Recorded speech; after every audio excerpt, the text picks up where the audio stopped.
About the author. A.O. Benson trained as a chartered accountant. He is a fellow of Association of Certified Chartered Accountants, ACCA, and he also holds an MBA from Oxford, in the United Kingdom. He is an entrepreneur and business advisor for businesses. He has achieved a great deal in business with interest in e-commerce, media, and publishing. He organizes seminars and workshops to train entrepreneurship and personal growth. Benson has been interviewed by both the national and international media as a subject matter expert. He writes occasionally for some newspapers on business, personal growth, and politics. A.O. Benson Olariwaju is a savvy social media expert with a commanding presence on Facebook, Twitter, and LinkedIn, amongst others. He also created the blog www.manamart.blogspot.com with more than 1 million page views. Benson is a football lover and supports Arsenal Football Club of London. Chapter 18. The question of money and your belief system. The world we see that seems so insane is the result of a belief system that's not working. To perceive the world differently, we must be willing to change our belief system, let the past slip away, expand our sense of now, and dissolve the fear in our minds. William James, 1842 to 1910, an American philosopher and psychologist who also trained as a physician. I was listening to the news one lovely evening, and I heard that a horse earned £2 million in a year. I'm not a follower of horse racing or anything, but the news got my attention. My question to you is, how much do you think you are worth? I would put the question differently. How much do you think you deserve? I want to talk about belief systems and money to open your eyes to the fact that success is a state of mind. It's about your attitude towards money. You may apply all the ideas you have read in this book, and other books as well, and still not get the results you want if you don't understand this concept that your belief system is part of the reason why you do well or not. This belief about money is in your subconscious mind, and you learn the belief the same way you learn to walk. Most people don't even know what their belief about money is, and I don't have the privilege to tell you what it is. You will know it yourself by your current net worth. If you find it easy to make money, that's your clue about your belief system, and please don't change it. If you struggle to make money and you do everything you know how to do and still you can't make ends meet, then examine your belief about money. Some people don't really want money, or at least they don't want a lot of it. If that's you, it's okay because you are happy with your status. Those of you who desire to have money but don't, then you must change your belief system for you to succeed in this endeavor. As I said earlier, we learn our money belief system just like we learn to walk. So, if your childhood experience was that of lack, you don't know any better, and you may grow up to believe that it's so difficult to make money.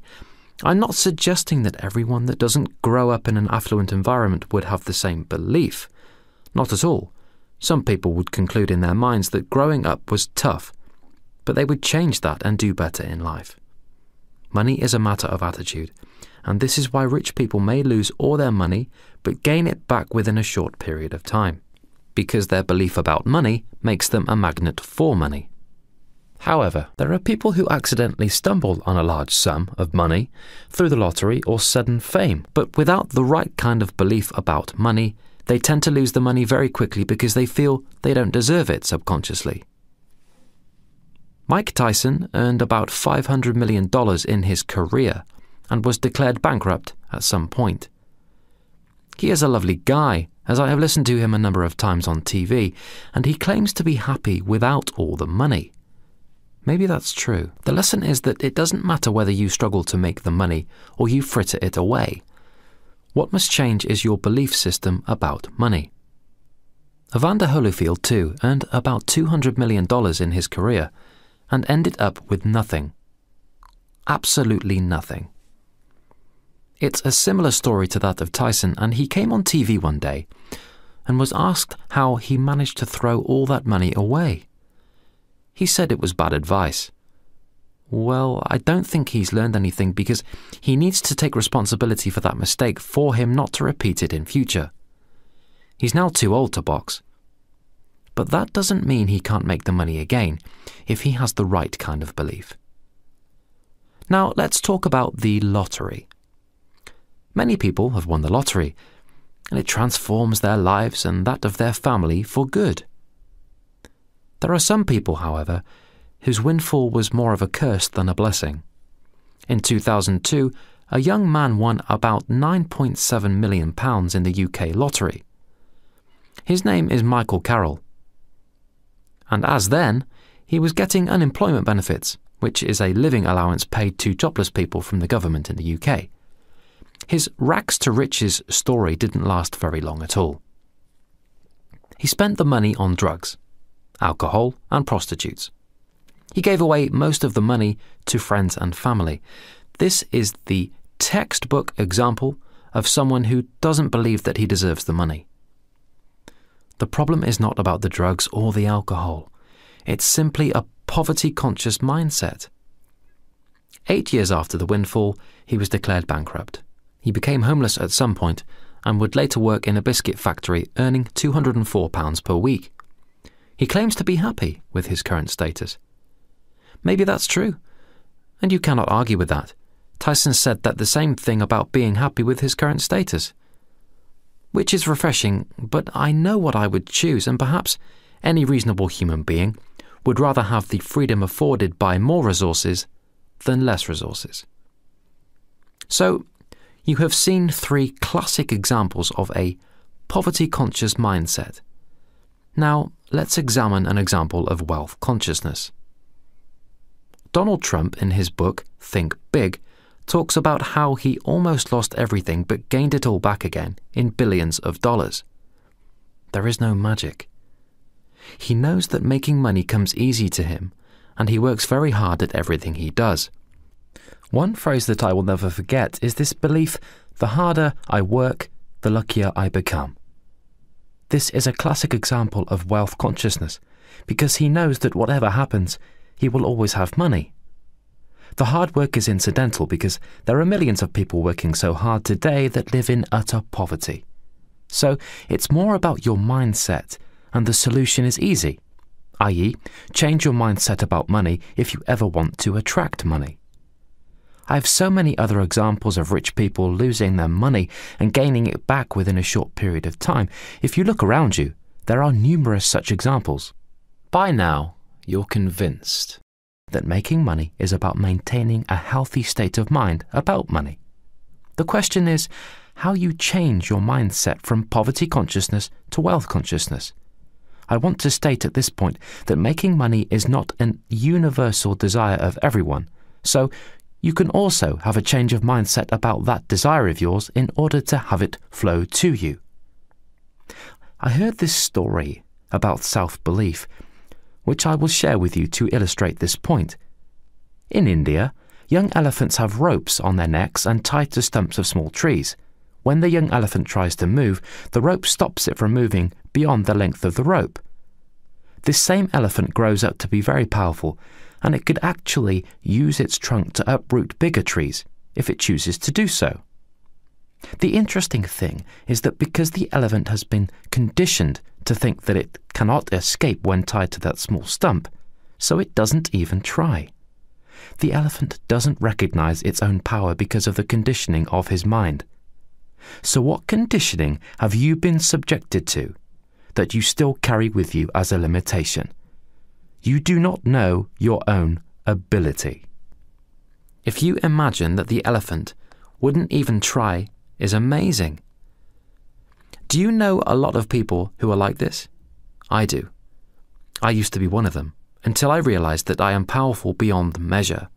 There is nothing I desire that I cannot achieve. The only limitation is that which we were conditioned to believe. Right now, such beliefs are shattered and shouldn't have any hold upon your life anymore. Sometimes the knowledge that you are capable, as you have just uncovered in this chapter, may be enough, but for some people they need a little bit of help. This is where the idea of visualization may help change your idea about yourself. and expand your view of your capability. The concept of visualization is very popular in the self-help community as well as sports and entertainment. Most people do it without actually understanding the reason for it. The first time I encountered the concept was in the book by Napoleon Hill called Think and Grow Rich. He talks about sitting down to visualize what you want in terms of money and say the words to yourself. In my quest for understanding the reason why it works, I stumbled on the fact that it's all about familiarity. I assumed that it works because it works for me, but it doesn't work for everyone. I have taught the principles to friends and family, and it's like a miracle for some people, but for some others, nothing changes. So why is it about familiarity? The primary role of your brain is to keep you alive. Survival. Your brain pays attention to something new because that's where potentially there may be danger lurking. But things that are familiar are accepted to be safe. Let me give you an example. If you enter a room where your friends are waiting for you, your emotional state is very unlikely that of fear or suspicion. Let's assume you enter the wrong room full of strangers you have never seen before. It's likely that your adrenaline would kick in immediately to prepare you for a fight or flight response. I'm not suggesting that you are afraid of strangers, there's no need to be, but because you are expecting to see familiar faces and instead you encounter a room full of strangers, and their reactions are likely to be that of suspicion too. You certainly would be in a different state of mind. Your immediate reaction is likely that you will apologize and exit promptly. Now, familiarity is not necessarily about whether it is positive or negative.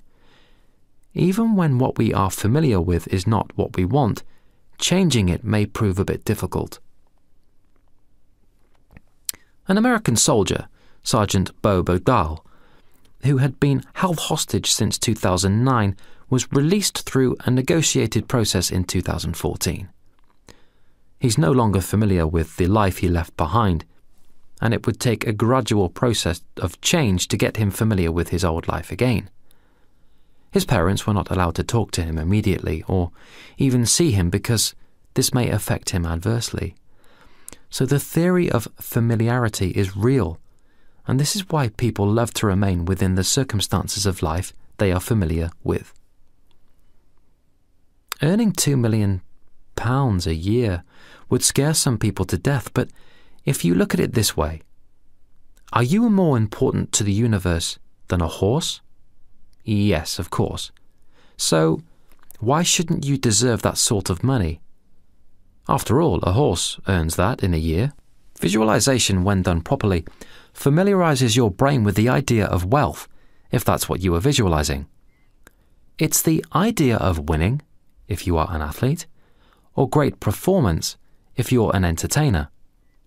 When you visualize, your brain now sees your new status as familiar and will no longer steer you away from actions which may produce the kind of result. I discovered that meditation helps clear your mind in such a way that your visualization becomes a lot more effective and enjoyable.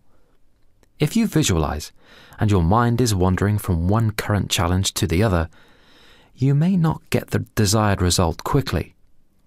The acceptance of meditation is growing rapidly in the West these days. Like everything else in the world, some people may never accept it. So, if you are one of them, you may skip the next paragraph. But if you are open-minded and willing to learn, this is very beneficial. Meditation. Meditation is a means of transforming the mind. There are many types of meditations. They are techniques that encourage and develop concentration, clarity, emotional positivity, and a calm seeing of the true nature of things. By engaging with a particular meditation practice, you learn the patterns and habits of your mind, and the practice offers a means to cultivate new, more positive ways of being. With regular work and patience, these nourishing, focused states of mind can deepen into profoundly peaceful and energized states of mind. Such experiences can have a transformative effect and can lead to a new understanding of life. This book is not to teach meditation, but since I have mentioned it, I might as well tell you the basics. When you sit down to meditate, you need to set up your meditation posture in a way that is relaxed but upright, usually sitting on a cushion and probably cross-legged. If this is not easy, you can sit kneeling or else in a chair. Then join fingers and thumbs together to make an A of your fingers. A light bulb gives light by completing a circuit of positive and negative elements. You're doing exactly the same with your mind, lighting your mind by joining both hands in this manner. Then you close your eyes, relax, and tune into how you are feeling. It is important to be sensitive to your experience. Focus on your breathing for a while and clear your mind. Some teachers say you must count from 10 to 1, some from 1 to 10, or any number of your choice. This is to focus your mind and remove distractions. Do your visualization in this state. When you have finished, count from 1 to 5, giving yourself positive suggestions as you come out of meditation. As I have said, this is not a book on meditation, but if you want to find out more, get Silver Mind online to learn much more than meditation, i.e., so many ways to solve life problems are contained in their program, which lasts around 16 hours. Some celebrities have used it to project their careers to a new level, but they would not admit it because they think it's controversial. I would rather be controversial and help other people than stay on the fence. The number one thing to change is our belief system in order to change our lives. Whatever we want in life is ours for the taking, only if we believe that we can have it. Sometimes all it takes to change a life is to decide which beliefs do not serve you and to literally change your mind about those beliefs. Joy Page, 1924 to 2008. American actress best known for her role as the Bulgarian bride, Anina Brandel, in the film Casablanca.